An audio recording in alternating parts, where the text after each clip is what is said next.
listening to Houston Real Estate Radio. I'm your host, Shanna Register, and every week we bring you news and information you can use on your next real estate transaction. If you've got a real estate question, give us a call, 281-882-8088. We'll be happy to answer your question right here on the air. And if you missed any of today's show, make sure you go to HoustonRealEstateRadio.com. Catch the videos of the show. We also put them out there on our Facebook page as well. And if you're on Twitter, you can tweet us your questions using hashtag HRER. We're going to pick up where we left off with Hydie and Jim McAlister of McAlister Investment Real Estate. Jim, you were talking to us a little bit right before we had to end the show. We were talking about home builder stocks and how they've been going up. And you were talking about some of the things that have caused that. Well, really, it's back to the basics. They're going to be building more houses. And when this 2008 came and the crisis hit, everything stopped because we had so much inventory. We had huge inventory. Investors in California were buying houses and not even moving people in them and then just selling them. So that was what really put us into this mess. Now, Houston and Texas didn't participate in that. They never had the real upturn in values, and therefore they didn't have the downturn. No bubble. No bubble. We had no bubble in Houston. Yeah. It's totally flat. And Houston and all of the Texas towns, Dallas, Fort Worth, San Antonio, Austin, all flat. Totally different from the curves of the other cities. Let's talk a little bit about absorption rates and kind of how the land is absorbed. A developer, home builder, can put about 3 houses on every acre that's developed. Let's talk about the absorption rates for land in Houston based on the amount of home starts we have, because I know you've got a lot of data on home starts versus the absorption of land. Well, generally you got issues other than just the number of houses, because when you go to use land, they've got floodplain, they've got wetlands, they've got unbuildable locations. So when you put your subdivision in, it's going to be more than 3 units per acre that you got some park areas. You probably can't come in, but let's say you average 2 acres per, or 2 houses per acre. But it's, to me, the way we calculate it, is if there are going to be 30,000 homes that are going to be built, we're going to assume that's going to use about 12 to 15,000 acres. Okay, so then you can just ratio that up any way you want to. If we would, our maximum at our peak, we built 50,000 homes. This year, we'll build about 35,000 homes. And at the bottom of the debacle, we were at 18,000 homes. So we've doubled.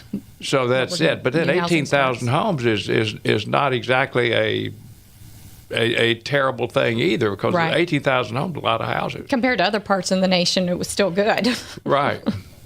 All right. So how does this affect apartment rates? Because obviously you can get a lot more people housed in an apartment complex than you can in single-family homes. So how does this land absorption rate affect apartments? Well, I don't think it has any effect on it at all.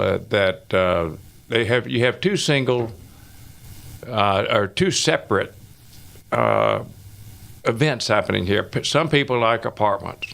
Now, normally, without the debacle, the people that came to town or new buyers from homegrown, from increasing within your own population, you were running about 60 to 65% of the home buyers were single family.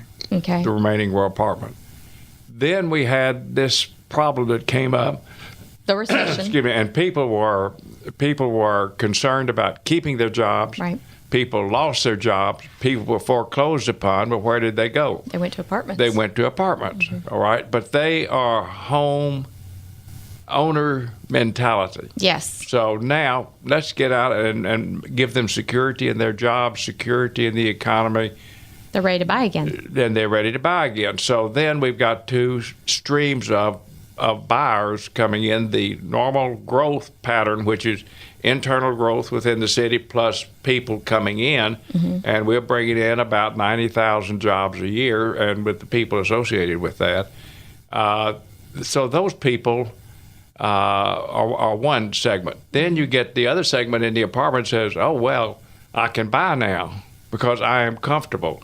I have a good job. I'm secure in my job. So we kind of have this second stream, So second then you have wave a second of buyers stream, coming in. And then what's happened on that is what has brought about the great increase in house prices that we are seeing now and land prices, because lots in 07, 08 were selling at $750 a front foot. That's the way the marketplace is conducted. It dropped down to $500 to $600.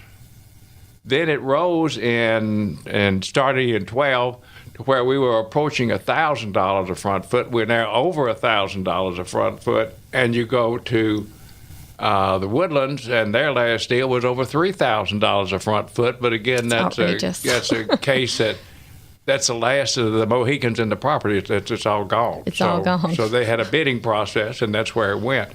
But it's affordable, and that drives up the price of house. The land is driving the price of houses up, because land, if you go out in the periphery, is about 20%. The lot price is about 20% of the cost of the total home. And I hear builders saying, that now the housing starts they're doing are at least $250,000. They have to be to cover all their cost with the land. Do you think that there's going to be a change in that? I mean, because there are a lot of people who can't afford $250,000 house. Well, but if you look at the median income for Houston and the Texas cities, it's much, much lower than or it's about the same. I'm sorry, the median income is about the same as California, yet our house prices are lower. Mm-hmm. We'd be right at $200,000 there, over $300,000, and we get about 20% more house for that. That is true. So yes, it is affordable, although we don't like to think about it that way. So you think that in addition to all the people moving here for the jobs and everything, there's going to be a whole another section of people buying houses, which are your people who were foreclosed on, had short sales, living in apartments, That's renters. Correct, and it's cheaper to live in apartments by the time you get through and deduct your interest. And people are always working off of that equation of what is my real cost to live in an apartment versus what is my real cost to have a home and get the benefits of some of the interest deductibility and other things. One little thing I would add to that is, of all the developers and home builders we're in touch with, across the board, the low end all the way up to the high end are busy and looking for lots currently. So the whole spectrum of the market is moving. What would you say to those people who have 50 acres of land they've been sitting on for years thinking about selling? What would your advice be to them? Call me. I think at this point, that's a personal decision. If you need the money, you sell. If you don't need the money, you keep it because it's going up. Yes. It's that simple. Our internal saying is they're not making more land. Right. So you can build your apartment and someone could build next to you and have a bigger, better, newer product, but they'll never make another piece of land next to you. So if you have land and you can keep it, I keep my own personal land as long as I can. So that would be my thoughts. All right, Jim and Hydie McAlister here from McAlister Investment Real Estate. Next segment, I want to come back and talk with you, Jim, about your past and some of your dealings with the Woodlands, because you were, back when you were in your 20s, you had a lot to do with the start of the Woodlands when it was just an idea. That's correct. And with a wonderful guy to give us the perception to create it. All right. Well, I want to talk about that. I want to hear about that because it's a very interesting story. And, so many people today live in the Woodlands, Texas, and they see the statues of George Mitchell. They know that things are named after Cynthia and George Mitchell. And, I want them to hear your story because it's such a unique story and it's so interesting. And it's a story that a lot of people don't know and haven't heard that live in the Woodlands. So I want you to share that with them. All right. We'll be right back in just a minute here on Houston Real Estate Radio. If you've got a real estate question, you can always call us with your question, 281-882-8088. We'll be happy to answer it right here on the air for you between 6 and 7 p.m. every Sunday evening. And you can find our videos online at HoustonRealEstateRadio.com. We'll be right back after a word from our sponsors.